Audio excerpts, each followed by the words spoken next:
Welcome back, welcome back. Who polices the police? As more and more people cram into the world's megacities, crime fighting among a population who scarcely know each other becomes harder and harder. Almost every police force the world over faces accusations of corruption or so-called shoot-to-kill policies, sometimes both. So are we facing a bleak, frightening future where the police are no longer helpful and avuncular, but people to fear or dread? Well, one man who's faced and worried about the future of urban policing is the former head of London's Metropolitan Police, Sir Ian Blair. He's also got his new book out called Policing Controversy. Ian, welcome. David, it's great to be here. This point about policing as the megacities get megaer and megaer is a problem, presumably, that police have to find some way of establishing a relationship with the community in a new way. I'm sure that's right, particularly with the development of new cities right across the world. But I think there are some basic things that have to be done. I mean, the first one is you've got to pay the police properly. If you don't pay them properly, then they are likely to be more likely to be corrupt, and they're more likely to be seen as threatening. You've got to have a very clear system of accountability for them, and you've got to train them as well as possible. Now, that's easier said than done in some parts of the world, and I fully understand that. And certainly part of the policing of London, with its enormously diverse community in these last 20 years, has been persuading some communities that actually the police can be trusted as opposed to feared. And one of the ways we've done that is to return as many police officers as possible to the beat, to walking the beat, and being seen by the population. And we have the advantage, of course, that they're unarmed, which is terribly important, but not necessarily translatable. And I mean, are there problems where the cities get even bigger? I mean, Mexico City is a hotbed of crime associated with drugs in that case, I suppose, and other huge capitals around the world. Who has the worst problems? Who would you least like to be running the police? Where would I like to? Yeah, quite. I have to say I think it is in some of the emerging cities of Africa. Must be very difficult indeed. Mexico is a particular problem because there has been such a long history of difficulties in Mexico in the police services. You remember there was famously a police strike and crime went down. I mean, and I remember talking to the Attorney General of Mexico, and he was asking me about what he had to do, and I said, well, I'm just going to start with the first thing I mentioned to you, David. You've got to pay them. If they're not paid properly, then it becomes extremely difficult. And do you think that criminals, as you analyse them, think about them, is the criminal behaviour partially heredity, or is it all environment? I think I'm going to go for environment, because I think it's what you're born and brought up to do. I mean, there are a number of places where crime is almost the only option open to young people, or leave. And again, I think the situation in Mexico with the drug wars in part of that country is a very serious indication. I have to say I back the Mexican government entirely on its attempt to take on the drug lords, because the alternative is a narcocracy. And also there's a question around the world that police chiefs have to deal with, deals often with very strong mayors. I mean, there's a strong mayor in New York, and you had to deal with a certain amount of memory of that. Yeah. A little bit of experience exactly. of that. But that adds to the complexity too, doesn't it? It's a different sort of system than the British system. The British system is much more measured and complex in the sense of overlapping accountabilities. But in a lot of the world, you're quite right, it is the mayor who hires the police chief, and the police chief comes and goes at the behest of the mayor. It's a perfectly acceptable system. It's just very different from the one that I've been used to. What about shoot to kill? I mean, that's a controversial subject everywhere, and obviously has been credited partly with the slight alienation of the police in this country or around the world, because the shoot to kill is an unfriendly sounding thing. Yeah. And do you think the shoot to kill has a negative penumbra like that? Well, it must do. I mean, I don't think many forces have that concept. I mean, the only reason that we developed what was called a shoot-to-kill policy is around suicide bombers, where there is actually no choice.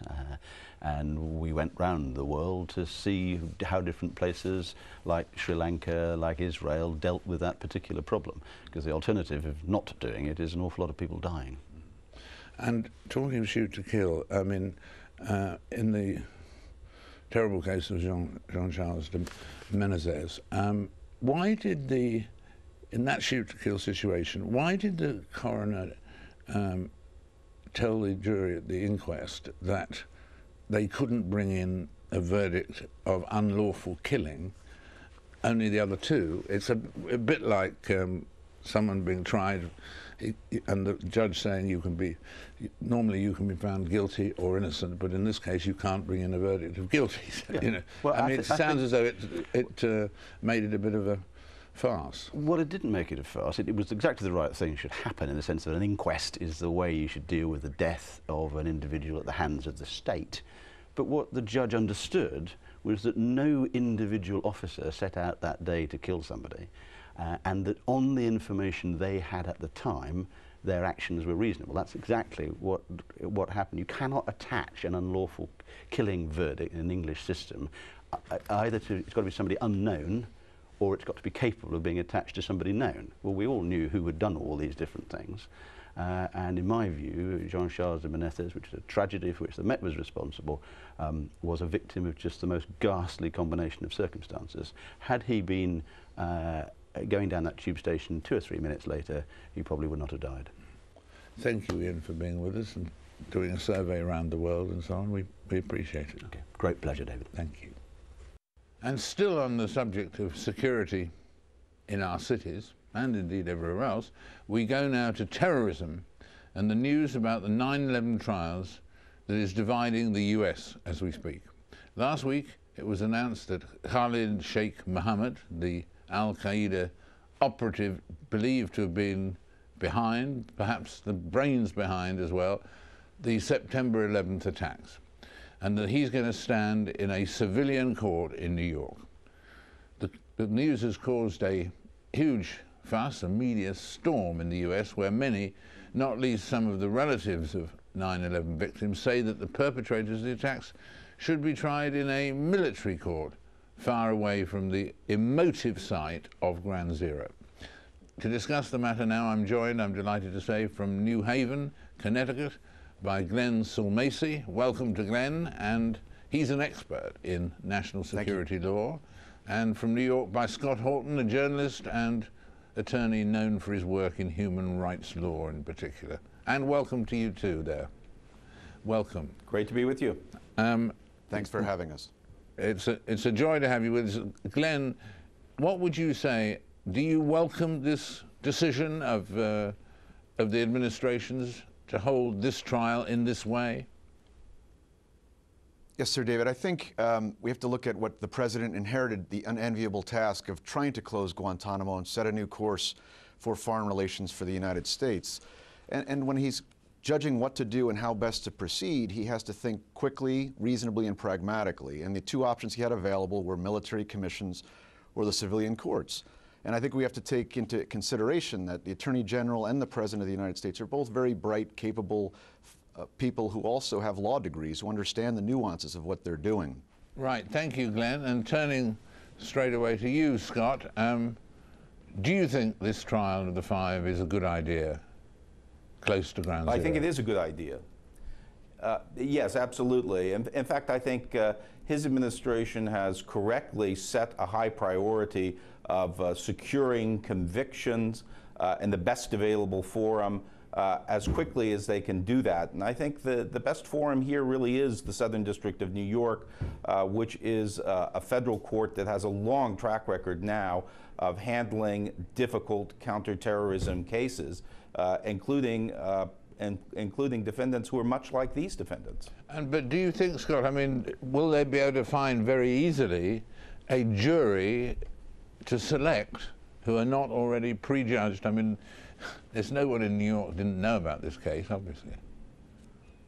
Well, I can certainly imagine that a defense counsel is going to seek to change the venue to another location, and I can imagine that there are going to be many rows over the jury. And it certainly won't do to exclude people from the jury simply because they know something about 9/11. Everyone knows about 9/11. The question that will be put to jurors is whether they feel they can fairly listen to the evidence and form an appropriate judgment. And we've been through this many times before in high-profile cases.